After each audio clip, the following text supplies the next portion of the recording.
staff a round of applause. Not only have they supported me, but they have been out here for every event to learn about these infections. So please join me in a big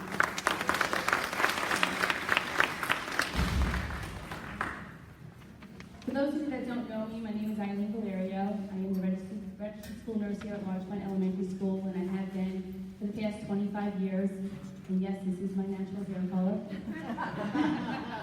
My love for this job is for the safety and health of all the children that have come through these doors. It wasn't until I lost my brother, Tommy, almost 3 years ago from a long battle of Lyme disease and multiple other tick-borne infections that I began to research this disease. It was also during this time that I myself was bitten by a tick, and if it hadn't been for my brother, I would have not have recognized the potential symptoms and seriousness from an insect the size of a speck of pepper. The more I researched, the more I learned, and the more shocked I became.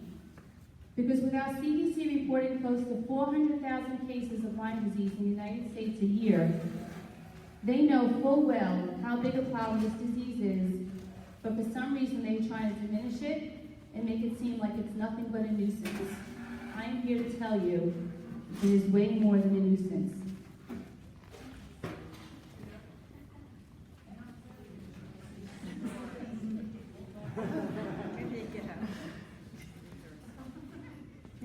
As I reflect through the years, I've had many children come to my office with various health-related conditions that went medically unexplained.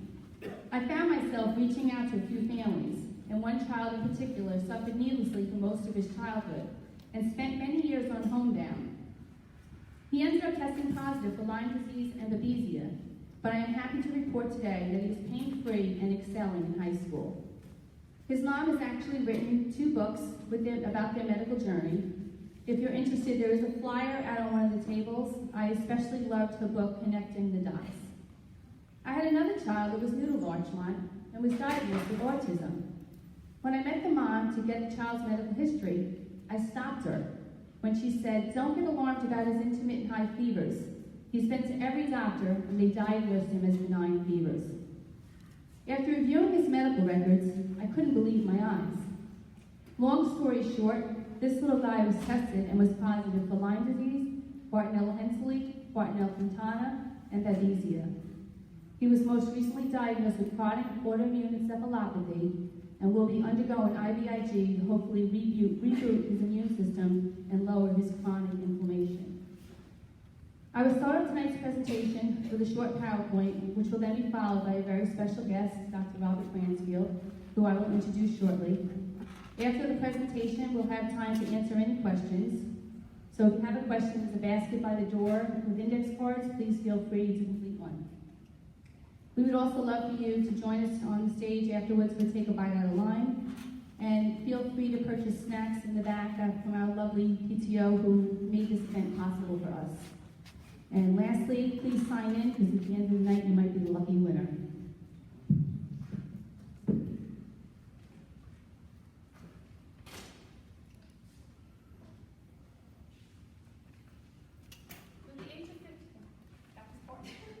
At the age of 52, my brother, Tommy Bradish, was training for a triathlon on the wooded trails of the Poconos, the state with the highest number of documented cases of Lyme disease.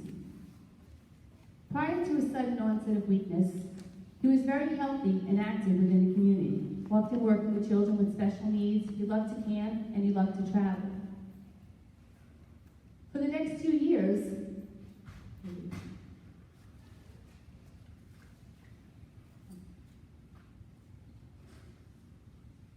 I did say that he was trained for triathlon, right? Yeah. Okay, thanks. For the next 2 years, his health spiraled out of control. He went from doctor to doctor, complaining of migraine and joint pain, brain fog. He developed high blood pressure, but when he stood up, his blood pressure came crashing down. At one point, they had him on 3 different blood pressure medications, 2 to treat hypertension and 1 to treat hypotension. He had difficulty with balance and would often fall. He complained that his legs felt heavy, as if they were in cement blocks. He complained of difficulty swallowing, fatigue. He lost all bladder control and had to be catheterized several times a day.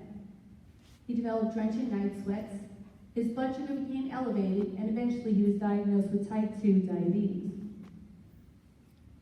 He developed this purple rash and swelling that was traveling up both of his legs, and it went medically unexplained for 2 years. He began to walk with a shuffled gait, and he was given a clinical diagnosis because of that shuffled gait of Parkinsonism. And he was placed on Parkinson's medications. Before long, my brother was confined to a wheelchair and robbed of his voice. They all missed it. Top Philadelphia hospitals, top New York hospitals, expert infectious disease, and expert neurologists. Even with given the history, I was running on wooden pads and I was getting weaker. Shortly before my brother's death, he was diagnosed not only with Lyme disease, but the co-infections, Bartonella, Babesia, anaplasmosis, and mycoplasma pneumonia. Just a few infections transmitted by the bite of one tick. Tick-borne infections can attack any organ. As for my brother, the bacteria penetrated his brain, his heart, his central nervous system, his pancreas, and his skin. The purple rash that was on his legs for 2 years that went medically unexplained was the worst case of Bartonella vasculitis his Lyme liver physician had ever seen. Within months of IV antibiotics, you can see here, the rash completely disappeared. He began to show other signs of improvement. His blood pressure stabilized. He was taken off all 3 blood pressure medications. He was taken off Parkinson's medications. He no longer needed to be catheterized. His joint pain resolved, and you can see he began to try to start walking again with assistance. And his speech began to improve. Then, on June 16, in 2015, he had come too far, and we heard a lot of congestion in his chest, so we sent him to the emergency room to rule out pneumonia. The ER doctor stated to me over the phone, his lungs sound juicy, but we're going to order a chest x-ray. My brother was discharged. The next day, he went to respiratory arrest. So when I later saw the chest x-ray report, it said, patient unable to take a deep breath, but no change from prior chest x-ray. That's not a reliable chest x-ray. I really wish the physician had gone, again, with clinical diagnosis, his lungs sounded juicy, and admitted my brother to the hospital. So apparently all this time, we were told, there's no such thing as chronic Lyme disease. Well, until you die, then it shows up on your death certificate. So this next couple of slides, or a few slides, I wanted to show you how important it is to get copies of all of your records, ask questions, review them, and make sure you go to your medical team with them. Because my brother had 3 MRIs at 3 different institutions with 3 different results, and I guarantee you there wasn't one doctor that saw all 3 of them. So the first MRI was in November 2012 when he started complaining of feeling dizzy and weak. You can see here it's unremarkable. The second MRI, all of a sudden now, is showing an increased T2 signal in the white matter, which means inflammation or possibly infection. His third MRI now says T2 flare hyperintense lesions, basically the same thing as the second one, but look at this, the radiologist now writes, this could correlate with MS or Lyme, could appear similarly. This slide I find a little disturbing because my brother was actually admitted to the hospital for facial droop and slurred speech. Can anybody here tell me what that might be? Bell's palsy. Pretty sad, right? My brother went to the doctor, the hospital. They ruled out a stroke. That's the same day he had the MRI that said it could be MS or Lyme disease. They ruled this out and discharged him.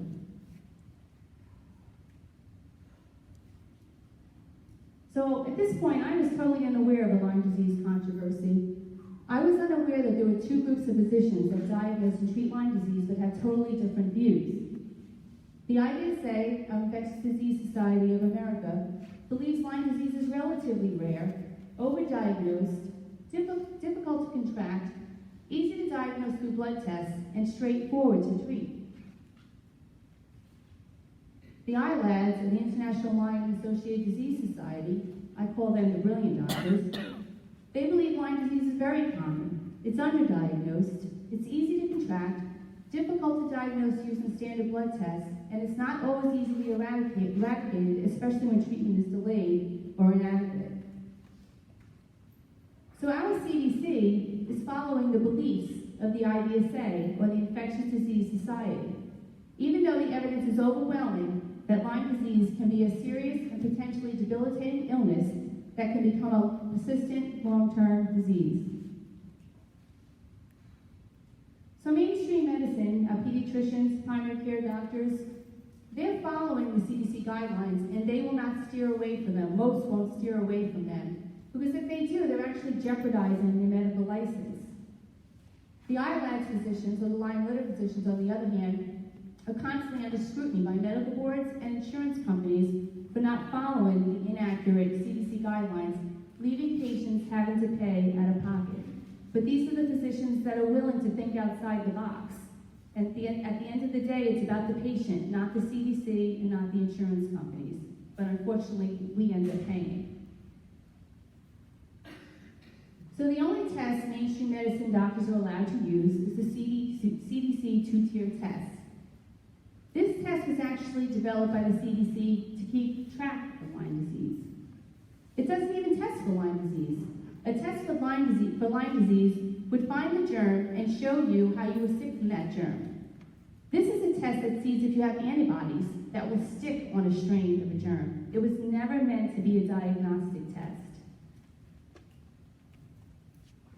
So the first part of the CDC two-tier test is the ELISA. But you must pass this test in order to get the second test. But know that this test, up to 50%, is negative. So it's wrong actually over 50% of the time. So if you're told your ELISA is negative, you're told you don't have Lyme disease. If you're lucky enough to get a positive ELISA, they try to tell you it's a false positive, and now you get the Western blot. This test actually measures antibodies against specific proteins that are seen on the outer surface of the Lyme spirochete. However, the CDC removed the two most important bands, band 31 and 34, making this test unreliable. So a review of medical literature, it demonstrates that the CDC two-tier test misdiagnosed 74.9% of cases.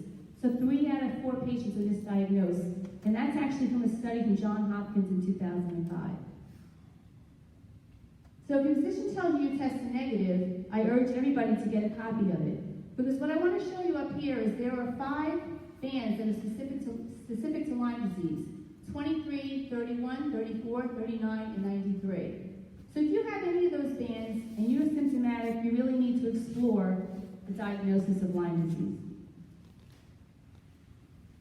So why did the CDC remove those bands?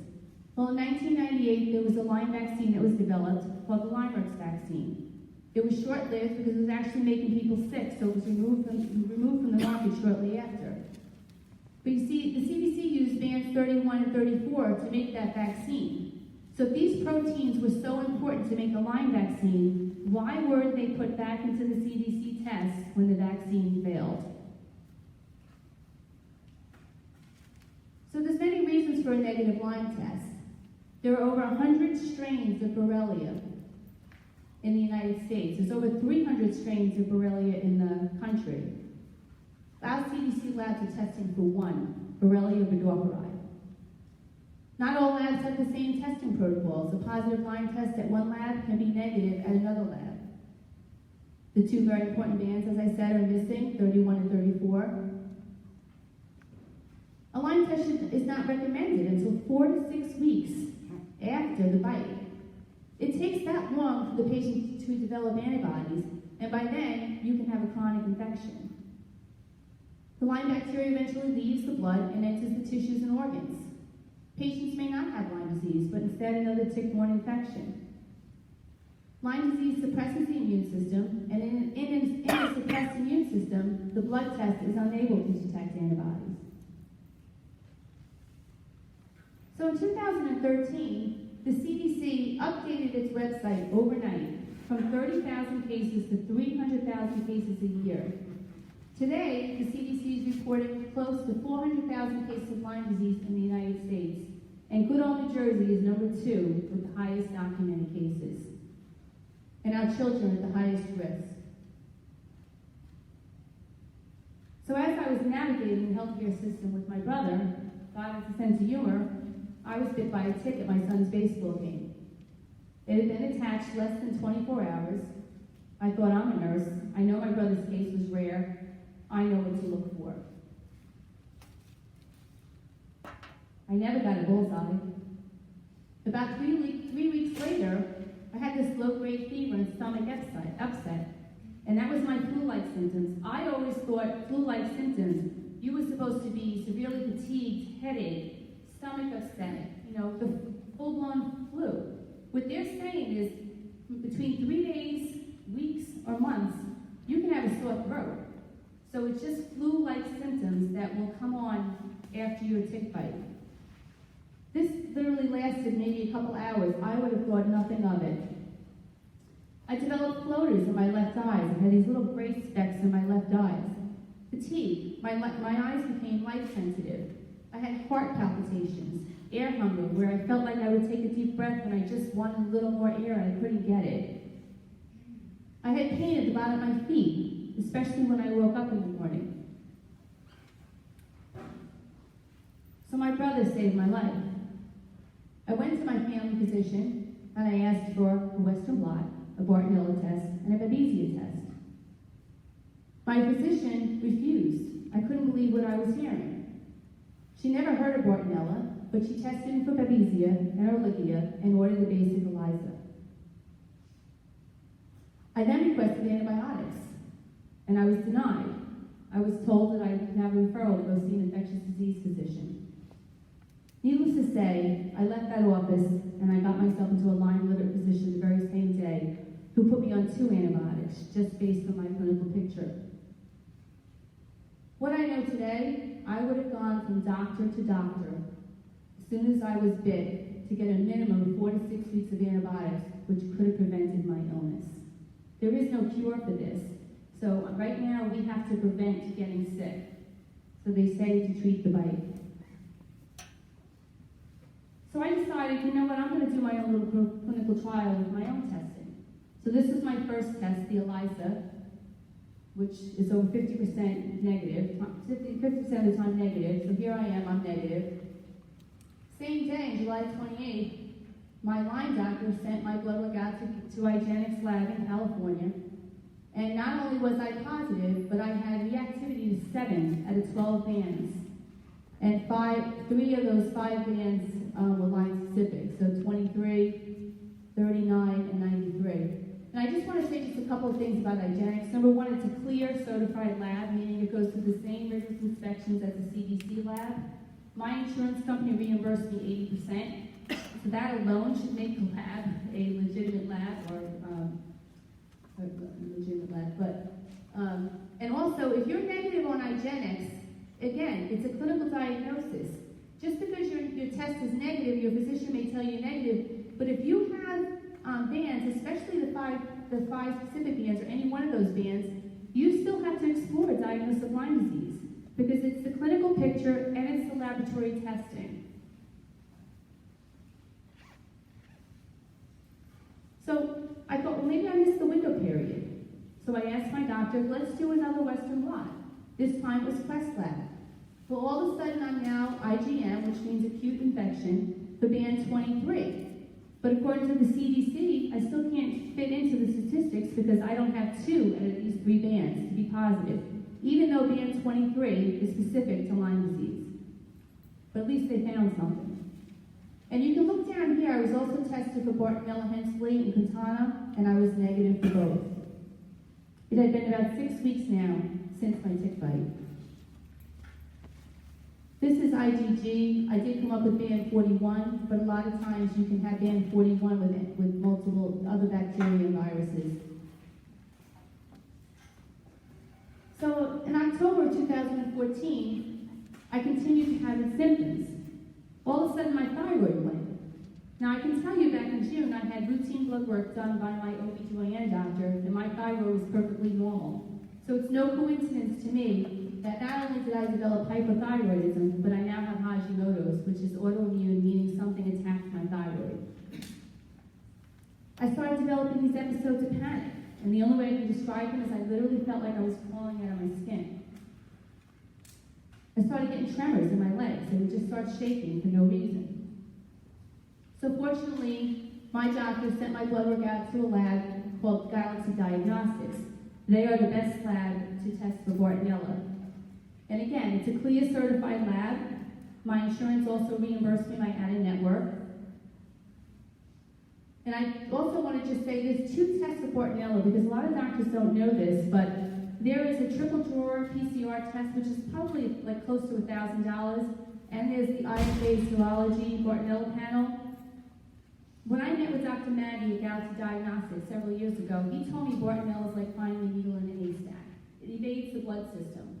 So it's very difficult to find it.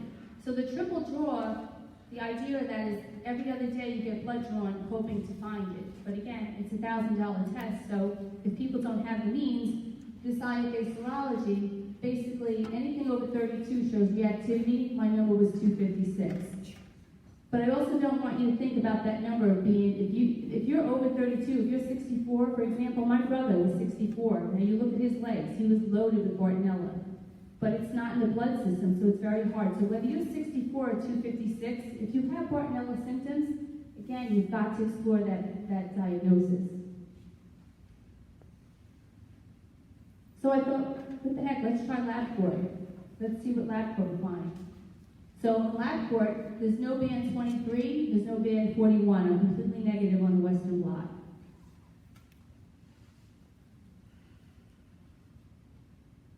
So January, I said, let's go back to Quest Lab. They found 23, maybe they'll come up positive there now. So all of a sudden I look at Quest and I'm negative. There's no 23 and there's no 41. So I picked up the phone, I called Quest Lab, I said, what happened to band 23 and 41? And no lie detect told me that was a different Quest Lab. So I asked to speak to a supervisor who personally reran my tests, called me back several hours later, and told me I had weak reactivity band 23 and 41, but since I wasn't CDC positive, the tech did not bother to report it.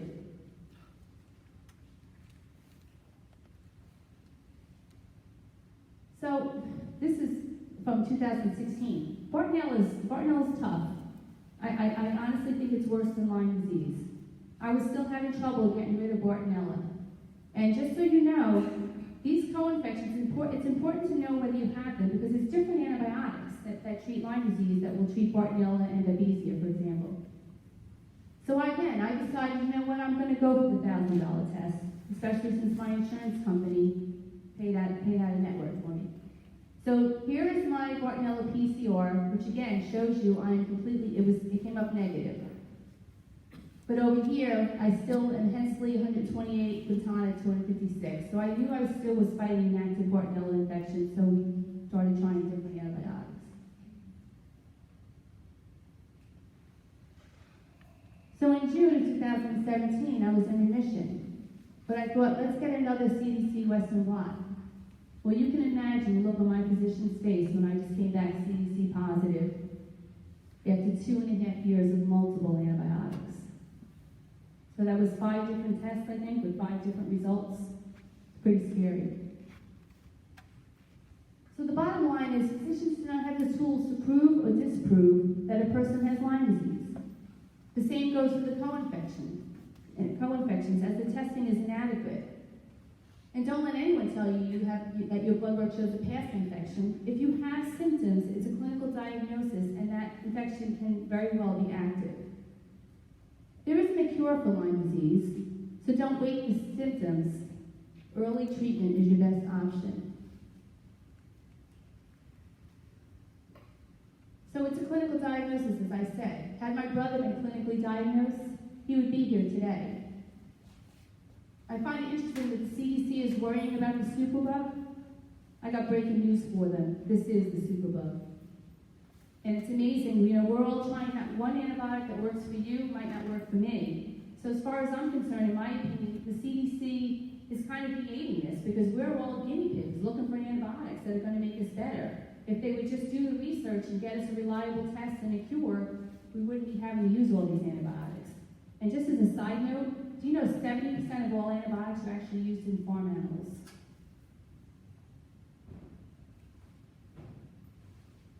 So I worry about the children with chronic growing pains, the children with chronic stomach aches and headaches, anyone with a new onset of seizures or panic, anxiety, or feelings of self-harm. And I'm especially worried about the special needs children that can't tell us their ankles, knees, or hips hurt or that they're in pain. So as parents, we need to know that tick-borne infections are completely ruled out before children are diagnosed with chronic health conditions. So please, if you get anything out of this, know Lyme before Lyme knows you. And the best thing you can possibly do for your families is prevent getting bit. So there's flyers out on the table. Please make sure you grab one. It's really important if your kids are going outside, put a baseball cap on them. Put them in light-colored clothing. Do a tick check every time they come in. I tell parents, get one of those scrunchies at Walmart so that when they're in the bath, they can actually scrub their skin. And especially if they're out like in the woods or something like that, you really have to double check them. And as far as removing a tick, please, this is the only way you should be removing a tick, is getting the tweezers as close to the skin as possible and gently trying to pull the tick straight out. You don't want to twist it, you don't want to grab the belly because you're just going to make the tick, it sounds gross, get sick into you, and that will make it worse. There was a parent the other day that put on Facebook that she burned the tick off her child. So you don't want to heat the tick, you don't want to put oil, Vaseline, all those things, all they're going to do is make it worse. So you just want to gently get it and pull it straight out and as close to the skin without touching the belly. And I mean that you keep it, right? Yeah, you can keep it, put it in a little baggie with cotton ball, wet cotton ball, or alcohol, and there's a tickcheck.com. I think this, I think it's like $49. There's another website that'll do it for free, but I think they're pretty backed up. And then call your doctor. And, when I say call your doctor, you don't want to do that now. Like, I wish I had a consult with my doctor now to see where she stood with all these infections, because I don't want anyone else to be taken off guard. I knew what to do as soon as she told me that she wasn't going to treat me. So,